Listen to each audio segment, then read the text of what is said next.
et spécialement à nos professeurs. Je ne veux pas présenter tout mon travail aujourd'hui. Je vais présenter un extrait de ce mémoire pour répondre à la recommandation que j'ai eue de la part des autorités. Vous conviendrez avec moi que ce travail, c'était cet extrait, c'est une synthèse d'un chapitre qu'on m'a recommandé de faire.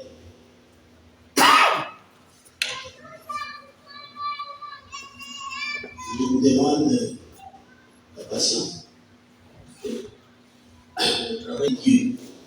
Je remercie également les professeurs et en même temps les acteurs qui chantent de Dieu Innocent. Pour son encouragement pour le choix de ces sujets. Je remercie spécialement mon directeur de ce travail, le professeur Guillaume Kadjouma, pour ses précieux conseils, ses remarques pertinentes qui m'ont guidé dans ce travail et ont alimenté ma réflexion.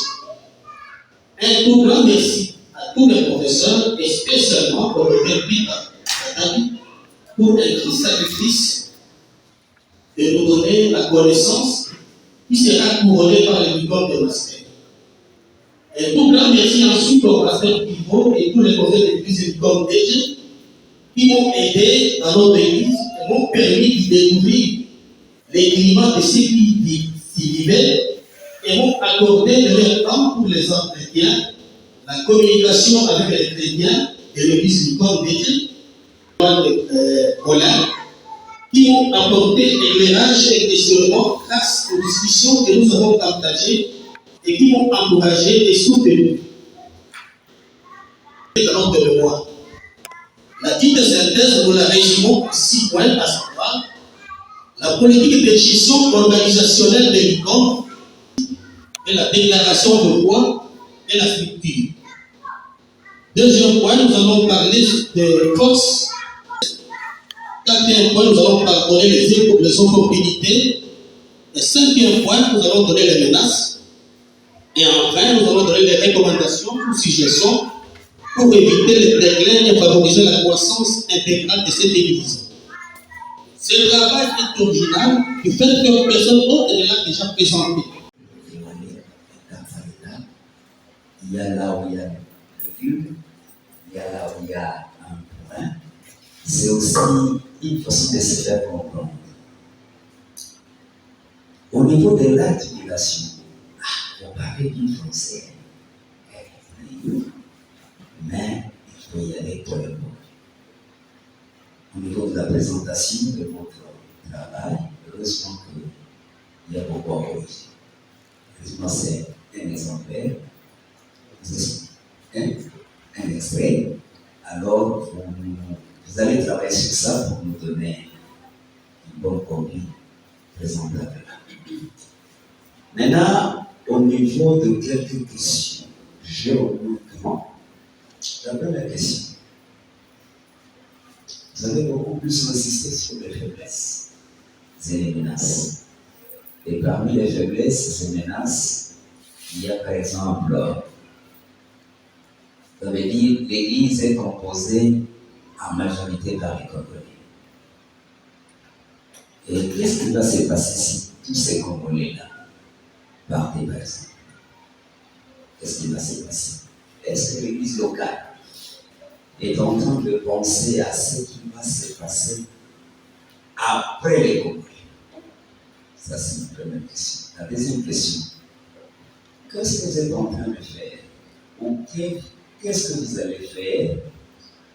Ou soit, qu'est-ce que le leadership prévoit pour remédier à tous ces problèmes que vous venez de citer? Par exemple, il y a manque de respect mutuel. Les gens ne donnent pas assez.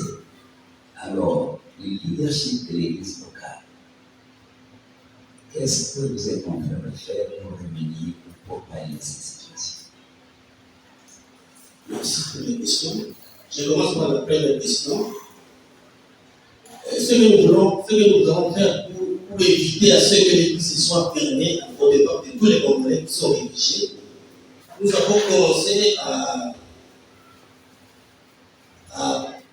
nous avons évangélisé les Ougandais, plus de 4 ou 5 Ougandais dans l'église. Et nous avons donné une formation spéciale à ces gens pour prévenir ces types de délits. Et pour la deuxième question,